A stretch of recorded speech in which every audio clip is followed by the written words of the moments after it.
मीरपुर माथेलो वेझो ख़ालिदाबाद में रहंदड़ पीपीएमएनए सरदार ख़ालिद अहमद ख़ान लुंड ऐं संदन फर्ज़ंद मीर सरदार ज़ादो नूर मोहम्मद ख़ान लुंड ॾहरगी जवाम सां कयल तरक़ियाती कमनि जा वाइदा पूरा करे लखें रुपयनि जा टेंडर सिंध हुकूमत खां पास कराए वरिता आहिनि।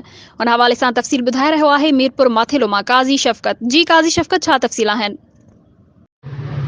जी अवां खे ॿुधाईंदो हलां त मीरपुर माथेलो वेझो ख़ालिदाबाद में रहंदड़ पीपीएमएनए सरदार ख़ालिद अहमद ख़ान लुंड ऐं संदसि फर्ज़ंद मीर सरदार मीर नूर मोहम्मद ख़ान लुंड जंहिं ॾेरकी अवाम लाइ कयल तरक़ियाती कमनि जा वाइदा पूरा करे लखें रुपयनि जा टेंडर सिंध हुकूमत खां पास कराए वरिता आहिनि। ॾेरकी में सिविल अस्पताल खां मंगरियो पंप ताईं ट्रिफटाइल रोड ऐं टेंडर सिविल हॉस्पिटल खां अज़ीम कॉलोनी ताईं रोड बे मंज़ूर ऐं मुख़्तलिफ़ मौलनि में ड्रेन जो कम बि मंज़ूर कराए वरितो आहे। होॾां ॾेरकी जे माण्हुनि सरदार ख़ालिद अहमद ख़ान लुंड ऐं मीर सरदार नूर मोहम्मद ख़ान लुंड जो शुक्रियो अदा कयो आहे।